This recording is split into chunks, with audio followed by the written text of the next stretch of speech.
Hi guys, welcome back to my channel. I hope you are all doing really well.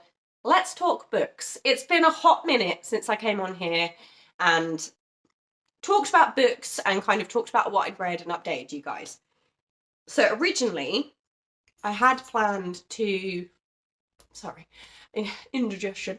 I had planned to just post a picture on my Instagram and have done with it, but I felt like that was really boring and really sad. So I'm just gonna come on here and chat to you about what I managed to actually read. And it's not an awful lot, I'm gonna grant you that, but let's talk about it anyway. So I think the last time I actually updated you guys was October, maybe. So this is going to be a bit of a mishmash of what I planned to kind of read, what I actually read, blah, blah, blah. We'll get into it. So the first one I have to talk about is Colleen Hoover's November 9. So this follows Fallon and Ben, who meet up here and there over the course of 5 years, I believe, on November 9th. And they sort of say that if they can manage to lead their own lives and come together once a year, and after the 5 years is up, if they can be together, then it's that kind of premise. But as I've heard with all Colleen Hoover books, there is a bit of a twist. And this one, I didn't see it coming, I've got to be honest. It was a bit of a shocker of a twist. But I enjoyed it. I can't remember what rating I gave it. I think it was either 3 or a 4, because I got halfway through it and something happens. It's not the twist, but something does happen. And it just instantly annoyed me. And I was like, right, that's it, I'm putting it down. We'll come back to it at a later date. I'm done. Which is why it took me so long to actually finish it. But now I've read it, I think it is possibly one I could read again, so it will go back on the shelves. But yeah, I was pretty happy with it. I don't know if I spoke about this one yet, but it is the third book in the Miss Peregrine's Peculiar Children's series, Library of Souls. I read this one on ebook on my phone just because when I'm laying in bed sometimes it's a bit easier to hold than a big heavy book. It is a floppy paperback, so it's delightful, but yeah, sometimes it's just a bit easier to read it on my phone. But I did enjoy it, and I am looking forward to continuing on with the series. I did finish this in November, I believe, so I didn't read any more of this series in December because I wanted to focus on Christmassy books. So yes, we will be back onto this in January. So there's that one.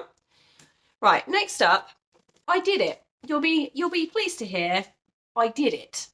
1,060 pages. I did it. And oh, how long it was. I have to say, it was one of those books that I didn't want to read it, but I wanted to finish it, if that makes sense. It's a lot of waffling, like an incredible amount of waffling. I feel like there's also a lot in here that you potentially don't actually need to know. There's a scene in here which I believe is quite controversial, but I read it and was just like, meh, okay, that's fine. Let's keep moving with this. Will I ever read it again? No. 100% no. Not in a million years, no. No. I enjoyed the film. I enjoyed the experience of reading it, but I will never read this ever again.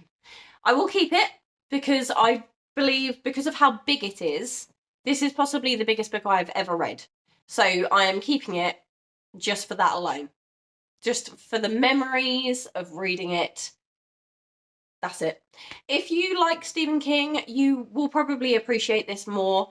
I like some of his short stories, but this was just too much, too long, too wishy-washy for me. So yeah, but I'm glad I finished it. I'm glad I read it and I had the experience.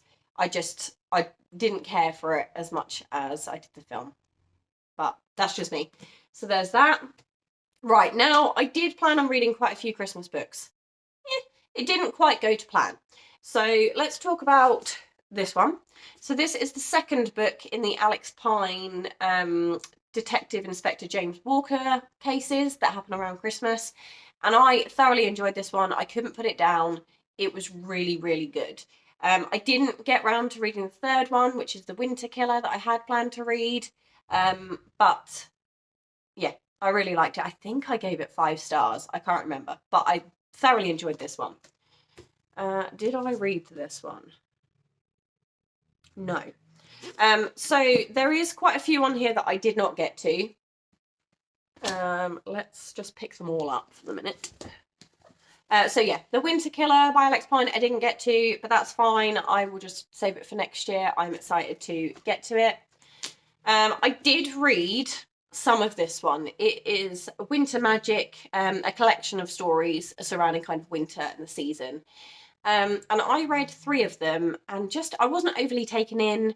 They were okay, but it wasn't enough to make me want to continue reading. So I am DNFing this one.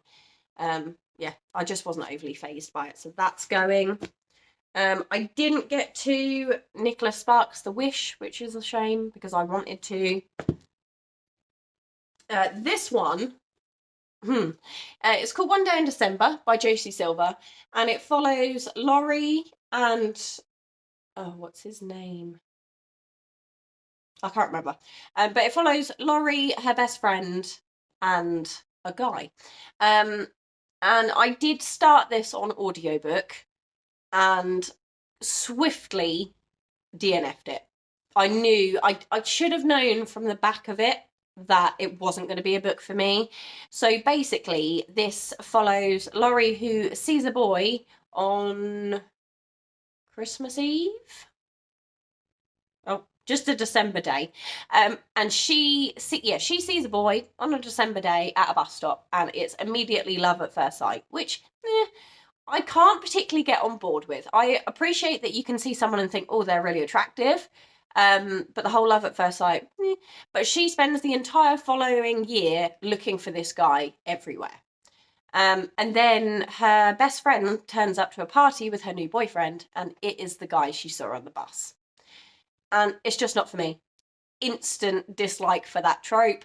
I'm not a fan. I don't, my best friend's guy, no, I'm not on board. So I will redonate this one back to the charity shop and pass it along. I feel like I did read the blurb when I bought it, which clearly states that that is what the trope is, and the whole storyline revolves around it. But for some reason I bought it anyway, so I'm going to donate it back. But I did watch a review by... Why does her name always escape me when I come to this? I can't think. My brain's gone to mush.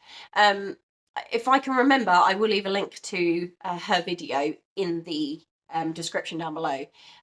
But she read it and said that the characters were actually really annoying. There was no chemistry. She didn't feel like she gelled with any of them at all. And she felt like the best friend in all of this was possibly the best person in the entire book. So yeah, I'm glad I didn't read it. I knew literally 2 chapters into the audiobook that I wasn't going to like it. So yeah, that's fine. I'm okay with that.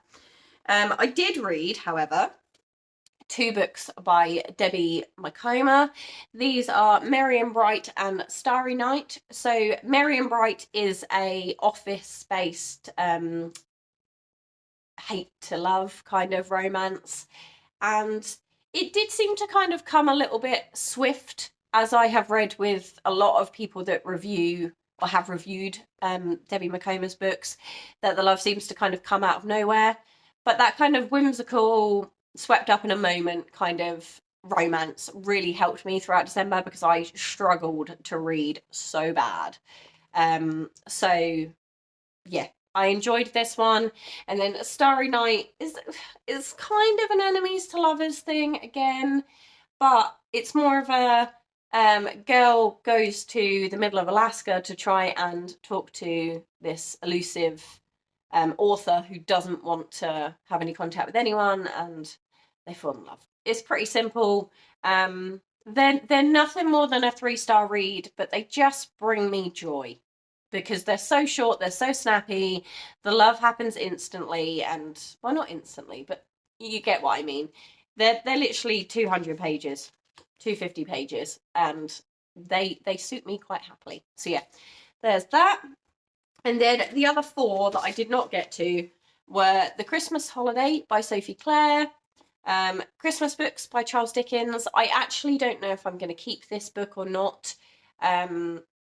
It's a tricky one. I'm trying to find the audiobook because I feel like the font in this one is just too small and my brain, it does not like reading at the moment. So, yeah, I might see if I can find it on audiobook. If not, I'm just going to declutter it and move on. And then I had 2 left by Debbie McComber, On a Snowy Night and There's Something About Christmas that I just didn't get to. So yes. Now the last book I wanted to talk to you about, and I don't actually have it here because I put it down somewhere and now I can't find it, is the next book in the oh my goodness, Sarah J Maas series that me and Nikki are reading, that the name has literally evaporated from my brain. Oh my god, she's probably sat there watching this video and come on, this is what it is, but my brain is but we were reading Queen of Nothing, and it has taken me basically 2 months because my brain has wanted really easy kind of nothing to concentrate on, whereas I feel with Queen of Nothing there's so much happening and it's so exciting that you really need to concentrate on it, and my brain just hasn't been there for it. I am still currently reading it, which is really sad because I did not want to carry it into the new year, and I'm filming this on the 30th of December. There's no way I'm going to read like 300-400 pages in 2 days. It's just not going to happen. One, because I want to get my house nice and clean for the new year. So we're doing some tidying and decluttering last minute. And then it's New Year's Eve and we're going to see family and just chill. So I am not going to get to finish it in time, which is really, really sad. But I am going to just carry on with it and continue reading it, and you will hopefully see it in January's wrap up. But yes, so that is everything I read in November, December-ish. Let me know if you read anything really good, if there was anything you're really excited about that you read recently. Let me know in the comments down below. And yeah, I will see you guys very soon. Bye.